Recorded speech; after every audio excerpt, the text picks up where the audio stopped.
வணக்கம் மக்களே, நான் உங்கள் நீலகிரியின் சமையல்காரன் ராகுல் கண்ணன். நம்ம இன்றைக்கி பார்க்குற மெனு என்ன அப்படின்னா, ப்ரெட்டை வச்சு நீங்கள் ப்ரெட் ஆம்லேட் போட போகிறோம். அதுக்கு என்னென்ன பொருட்கள் நம்ம பயன்படுத்த போகிறோம்னா, chopping onions, capsicum 3 colours, green chillies, salt, eggs and ghee use பண்ண போகிறோம். இதை யூஸ் பண்ணி தான் நம்ம இன்றைக்கி ப்ரெட் ஆம்லேட் பண்ண போகிறோம். எப்படி பண்ணலாங்கிறத பார்க்கலாம்.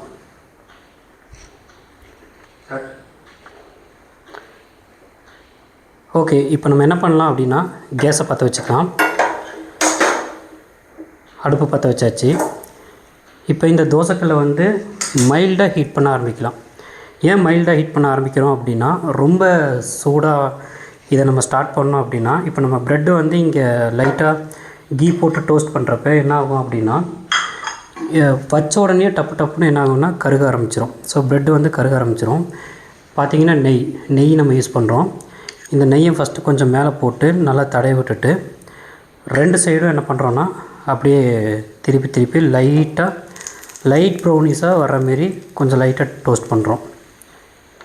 ஸோ முன்னாடியும் கொஞ்சம் நெய் ஊற்றிருக்கோம். இப்போ லைட்டாக கொஞ்சம் பின்னாடியும் நெய் ஊற்றிக்கலாம். நெய் ஊற்றிட்டு இது முன்னாடியும் பின்னாடியும் என்ன பண்ணலான்னா லைட்டாக டோஸ்ட் பண்ண ஆரம்பிக்கலாம். நீங்களாம் பார்க்கலாம், என்னடா ப்ரெட்டு குட்டியும் இருக்குது, இதில் எப்போ ப்ரெட் ஆம்லேட் பண்ணுவீங்கன்னு பார்க்கலாம். நான் முன்னாடியே உங்கள்கிட்ட சொன்ன மாரி உங்கள் வீட்டில் என்ன இருக்குதோ அதை வச்சு தான் நம்ம சொல்லிக் கொடுக்க போகிறோம். ஸோ உங்கள் வீட்டில் இருக்கிற ப்ரெட் பாக்கெட்லேருந்து ஒரு ப்ரெட் எடுத்து இந்த சைடில் இருக்கிற அந்த கருப்பாக இருக்கிறதெல்லாம் கட் பண்ணிங்கன்னா இத்தினோண்டு தான் இருக்கும். ஸோ இதை வந்து நம்ம என்ன பண்ணுறோன்னா மைல்டாக இப்போ டோஸ்ட் பண்ண ஆரம்பிக்கிறோம். ஸோ இது டோஸ்ட் ஆகட்டும். நீங்கள் என்ன பண்ணணுன்னா, இந்த கேஸ் அனல் அப்படிங்கிறத வந்து நீங்கள் என்ன பண்ணுறீங்கன்னா ஸ்லோ ஃப்ளேமில் தான் இதை வந்து நீங்கள் செய்யணும். ஏன்னா நீங்கள் ஹெவி ஹீட்டில் வந்து நீங்கள் இதை பண்ண ஆரம்பிச்சிங்கன்னா ரெண்டு விஷயம் நடக்கும். ஒன்று என்னன்னா, ப்ரெட்டு வந்து ஓவர் குக் ஆகும், டப்புன்னு இது கருக ஆரம்பிச்சிடும். ரெண்டாவது வந்து பேன் வந்து என்ன ஆகும்னா நல்லா ரொம்ப ஹெவி ஹீட்டாக இருக்கிறனால அடுத்து நம்ம எக்கு போட்டோடனே ரொம்ப வேகமாக குக் ஆக ஆரம்பிச்சிடும். அப்போ நம்ம என்ன ஆகும்னா இந்த போர்ஷன் அப்படி மடக்கிறது வந்து என்ன ஆகும் அப்படின்னா நமக்கு டயர்டாயிரும். அப்போ வந்து அந்த ஸ்ட்ரக்சருங்க, அந்த ப்ரெட் ஆம்லேட்டுடைய ஸ்ட்ரக்சருங்கிறது வந்து நமக்கு வராது. ஸோ இப்போ ப்ரெட்டு வந்து ஓரளவுக்கு வந்து டோஸ்ட் ஆயிடுச்சு. ஸோ இது போதும்னு நினைக்கிறேன்.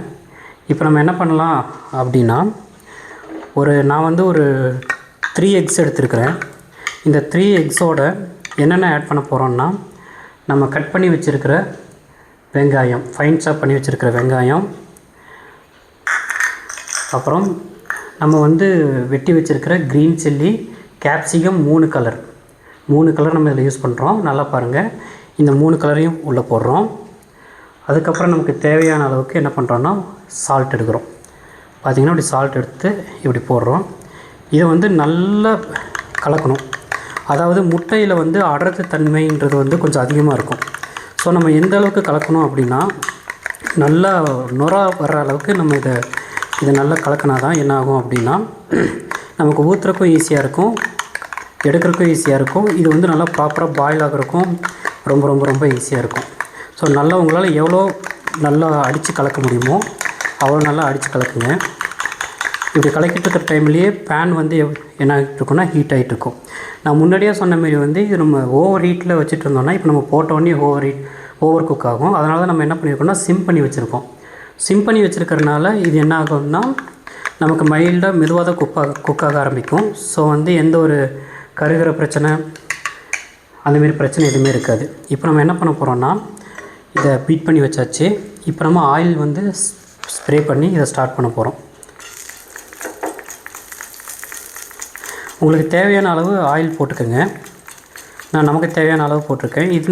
இந்த நான்ஸ்டிக்கு வந்து மோஸ்ட் வந்து ஆயில் தேவைப்படாது. இருந்தாலும் நம்ம ஆயில் போடுறது எதுக்குன்னா, இந்த ஆம்லேட் வந்து என்ன ஆகும்னா நல்லா ப்ராப்பரான ஸ்ட்ரக்சர் வர்றதுக்காக தான் நம்ம இதை இப்படி போடுறோம்.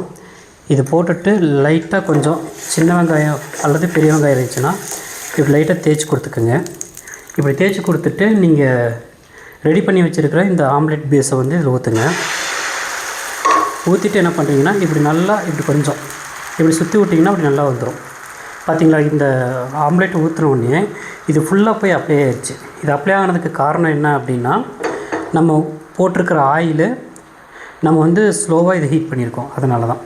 இப்போ நம்ம என்ன பண்ணலான்னா, இந்த ப்ரெட் இருக்கு இல்லைங்களா, இந்த ப்ரெட்டை வந்து இப்போ நம்ம சென்டரில் வைக்க போகிறோம்.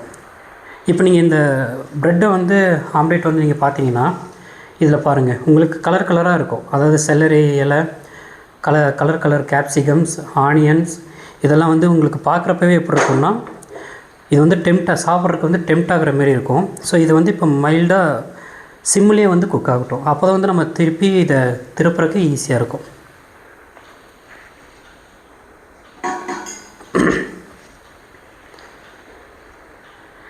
இப்போ இது குக் ஆகிட்டுருக்குது. இப்போ நம்ம என்ன பண்ண போகிறோன்னா இந்த 4 சைட்லேயும் இருக்கிற இந்த ப்ரெட் அந்த ஆம்லேட்டை வந்து இந்த ப்ரெட் சைடு மேலே வைக்க போகிறோம். அதுக்கு முன்னாடி நம்ம என்ன பண்ணுறோன்னா உங்கள்கிட்ட சீஸ் இருந்துச்சுன்னா இந்த சீஸையும் மேலே வைங்க. இது வந்து ஒரு டிஃப்ரெண்ட்டான டேஸ்ட் கொடுக்கும். நல்லா ஒரு டிஃப்ரெண்ட்டான ராயல் டேஸ்ட் வந்து உங்களுக்கு கிடைக்கும். ஸோ இப்போ இது வெந்த மாதிரி தெரியுது. இப்போ நம்ம என்ன பண்ண போகிறோன்னா இந்த ஒரு சைடு இருக்கிற இந்த ஆம்லேட்டை வந்து அப்படியே திருப்பி இப்படி போட போகிறோம். இது ஃபஸ்ட்டு மெத்தடு. அப்புறம் இது செகண்டு. இது இப்படி போட போகிறீங்க. 3வது இப்படி போட போகிறீங்க. 4வது இதுக்கு இப்படி போட போகிறீங்க.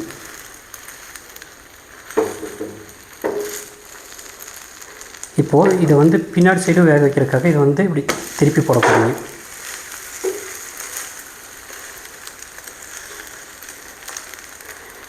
இப்போது ஃபஸ்ட்டு நம்ம இந்த ப்ரெட் ஆம்லேட்டு கீழே போட்டனால அடியில் இருக்க பகுதிகள் வந்து நல்லா வெந்திருக்கும். இப்போ வந்து பின்னாடி திருப்பி போடுறதுனால ஆப்போசிட் சைடு வந்து நல்லா பாயில் ஆகும். இப்போ நம்ம சீஸும் உள்ளே போட்டிருக்கறனால அந்த சைடு கொஞ்சம் மைல்டாக ஹீட் ஆகிறப்ப என்ன ஆகும்னா அது கொஞ்சம் நல்லா உருகி இந்த ப்ரெட் ஆம்லேட்டுக்கு வந்து ஒரு நல்ல தரமான சுவையை வந்து கொடுக்கும். இது உங்களுடைய குழந்தைங்க வந்து ஈவினிங் ஸ்கூல் போயிட்டு வர்றப்ப அல்லது சண்டே அந்தமாரி டைமில், ஹாலிடே டைமில் வந்து ஏதாச்சும் ஸ்நாக்ஸ் கொடுங்கன்னு சொல்லி கேட்குற டைமில் வந்து உங்கள்கிட்ட இருக்கிற பொருளை வச்சு இது நம்ம டப்புன்னு ரொம்ப வேகமாக ஒரு 3 நிமிஷத்துக்குள்ளார இதை செஞ்சு முடிச்சிடலாம். ஸோ இப்போ இது வெந்துருச்சு. இதை வந்து பிளேட் பண்ணிடலாம்.